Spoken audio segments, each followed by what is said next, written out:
warahmatullahi wabarakatuh. Apa kabar semuanya? Sobat sehat? Sehat semuanya ya. Ketemu lagi dengan saya Hana Pratiwi Nuryadin di acara Pop Ice Podcast of Puskesmas Panglayungan Ceria. Seperti biasa, pagi ini aku tidak sendirian ya. Aku pagi ini ditemani oleh seseorang bidan ya, bidan. Identik kalau puskesmas itu kalau tidak dokter, bidan perawat ya. Dan sekarang aku ditemani oleh bidan siapa? Bidan Tracy. Oleh bidan Tracy ya. Bidan Tracy ini sebagai bidan di Puskesmas Panglayungan. Dan pagi ini kita akan membahas tentang kesehatan pada anak ya. Nah, biasanya langsung aja ya. Biasanya bidan itu identik dengan ibu hamil atau anak-anak ya Bu ya. Iya. Jadi pelayanan di Puskesmas Panglayungan itu yang terjun kepada anak itu apa aja sih Bu? Jadi gini ya, kalau pelayanan kita kan bidan, jadi ruang lingkupnya dari mulai sebelum masa reproduksi atau sebelum pranikah, Ya. kemudian menikah, hamil, bersalin, bayi, kemudian balita sama anak prasekolah itu lingkup pelayanan kebidanan. Kebidanan itu sasarannya ya, sasarannya mulai dari situ. Tapi memang kalau bidan sekarang tuh biasanya identiknya ibu hamil, melahirkan, ya. terus nipah sama bayi ya, betul. yang lebih familiarnya Yang lebih familiarnya bidan sebetulnya itu ya. Padahal yang diasuh itu sebenarnya untuk lingkup asuhannya itu sangat luas. sampai kalau ibu dari bisa hamil malah sampai menopause itu kan lingkup asuhan bidan ya. Masa-masa produktif ya. Iya, masa-masa produktif.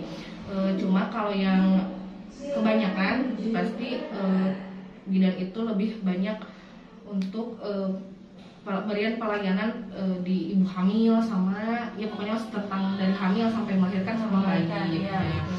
Pasti itu aja yang identik di masyarakat pasti tahunya ibu bidan itu yang melayani ibu hamil. Kebanyakannya seperti itu ya. Kemudian untuk bidan sendiri ya memang bukan hanya kalau kita sebagai bidan itu ya nggak identik di kerja itu di puskesmas aja. Ya. Jadi maksudnya bukan di area di dalam gedung aja. Ya. Kalau kita itu memang harus pelayanan terjun keluar, misalnya yang paling sering posyandu atau enggak kunjungan bunga. Jadi kalau misalnya pasien yang nggak datang ya kita jemput bola visit ya. Seperti itu.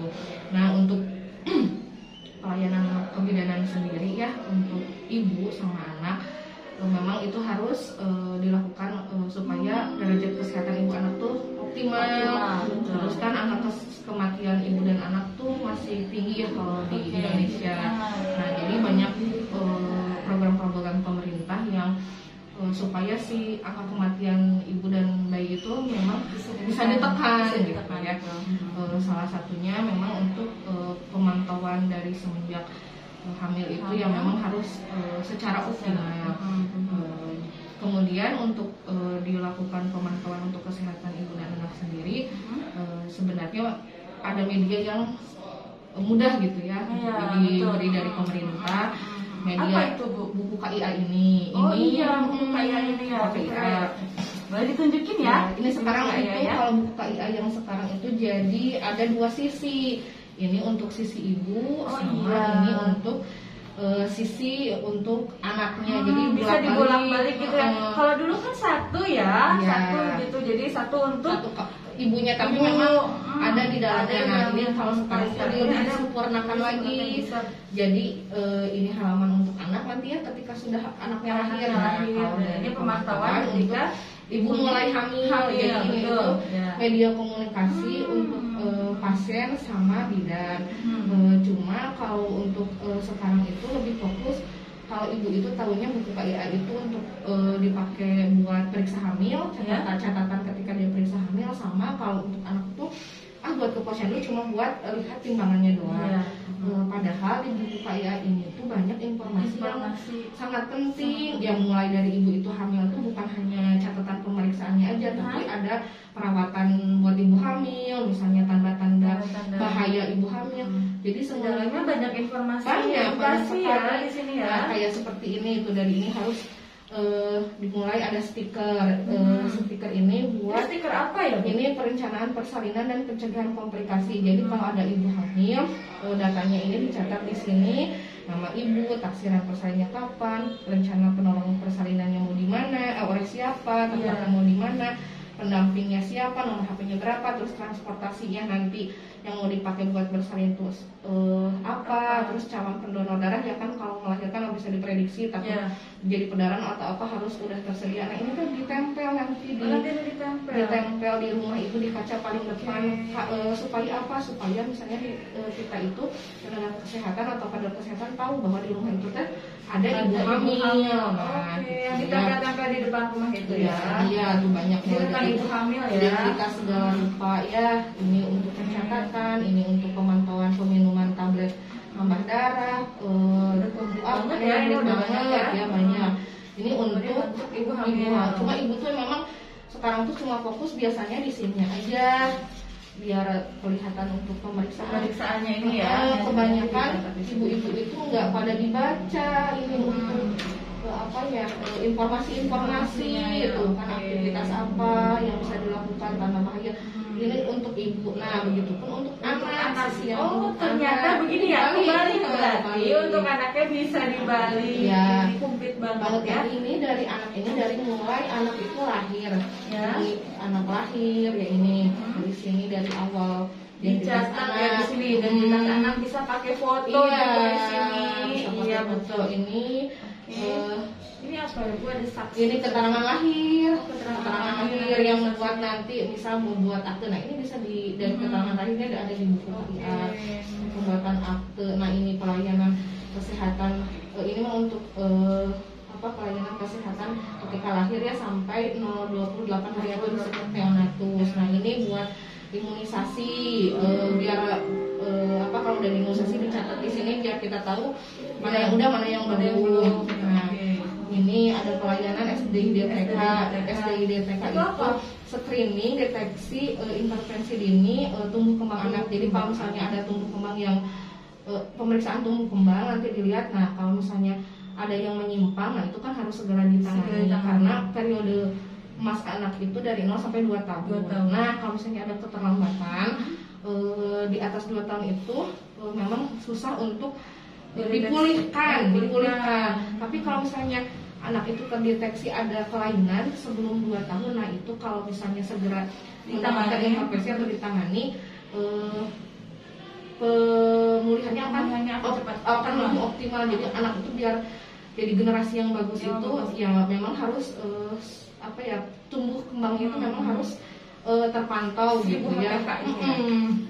Nah ini ya ada dikasih kalau misalnya di posyandu pemberian vitamin A, obat cacing. Nah ini untuk KMS-nya, ini untuk KMS-nya, ini untuk dilihat grafiknya. Kalau grafik ini dilihat nanti apakah dari berat badan itu kurus oh iya kan dulu ada KMS ya, dan ini sekarang KMS-nya udah ada di buku pink ada komplit. Jadi nggak perlu ini. Itu KMS cuma selembar aja. Kalau ini dilipat ada. Nah ini ada grafik berat badan menurut aja. Jadi kalau ini mah lebih ke nanti anak ini statusnya kurus apa kurang apa berlebih. Nah ini dari grafiknya dari sini ya, dari grafiknya. Nah ini mah untuk perempuan, nah ini untuk laki-laki. Oh beda ya Bu ya.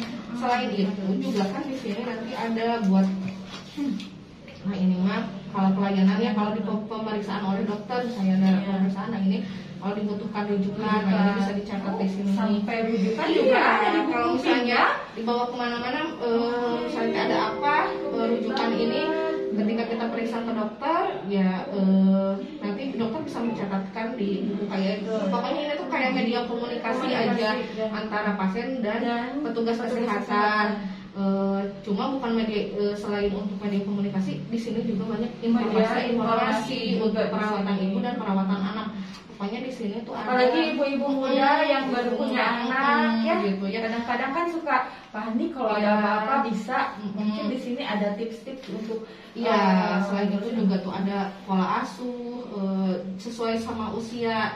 Jadi nanti teh ibu teh bisa memantau anak saya ini udah bisa apa, nanti kan ada lembar checklist gini, ada tahapan-tahapan anak yang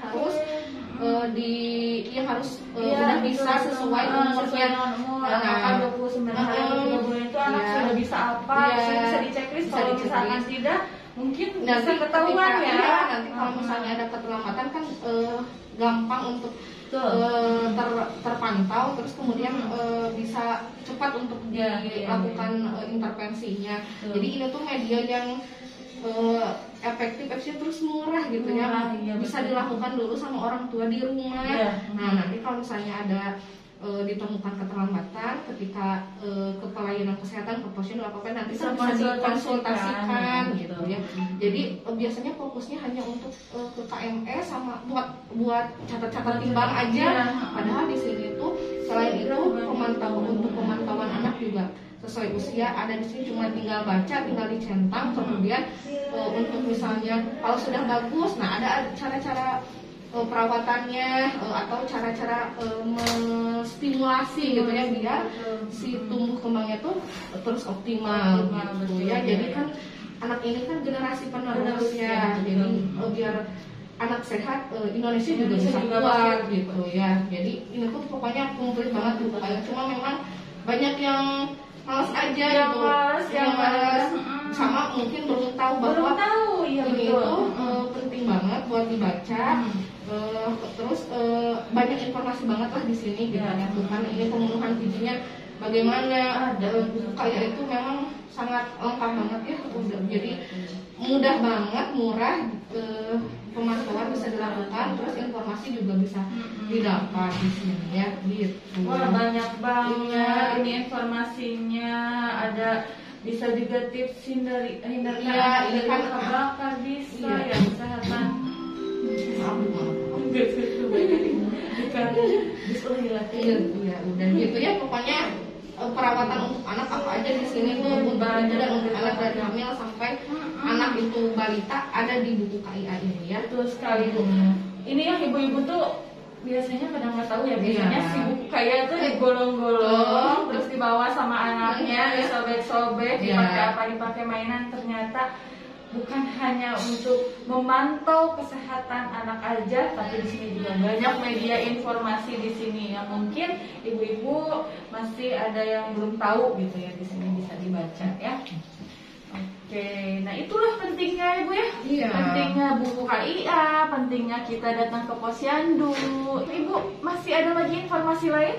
Jadi kalau saya sih menekankan ya kepada ibu-ibu yang memang sudah, ya pasti kan kalau misalnya punya dari kalau kita hamil pasti udah dapat ini. Nah sampai ini nanti anaknya 5 tahun ya. Nah ini tuh jangan sampai rusak, jangan sampai sobek. Kemudian baca semua informasi yang ada di sini. Ini bermanfaat banget, mudah banget, efektif dan efisien, terus murah, bisa dilakukan di rumah gitu ya, mudah banget. Jadi tanpa harus buka kuota ya. Iya. Kadang-kadang kan kalau di sosial media itu kadang ada yang hoax juga ya. Kalau ini udah insya Allah. Ini mah kan yang mengeluarkan jelas ada Kementerian Kesehatan Kementerian Kesehatan Indonesia. Di bawahnya sudah ada ID, semuanya sudah.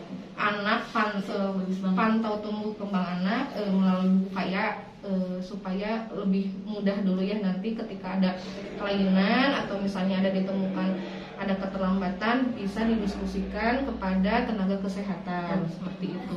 Pokoknya buku KIA baca, kemudian dipahami dan diisi oleh ibu tentang pertumbuhan sama perkembangan anak sesuai usianya ya. Oke, terima kasih. Sudah tidak ada lagi informasi. Sudah tidak ada lagi yang akan disampaikan, Bu? Iya, sudah selesai, dirasa cukup ya. Karena kalau podcast itu nggak usah lama-lama ya. Yang penting isinya singkat, jelas, padat, tapi bermanfaat untuk kita semua. Oke. Terima kasih Ibu atas kehadirannya di sini dan penjelasannya juga sungguh sangat bermanfaat ya. Mudah-mudahan apa yang kita informasikan dapat bermanfaat untuk semuanya, untuk para ibu-ibu, bapak-bapak, keluarga di rumah yang sedang menonton ini. Terima kasih sudah menonton. Jangan lupa like, comment, and subscribe. Terima kasih. Assalamualaikum warahmatullahi wabarakatuh.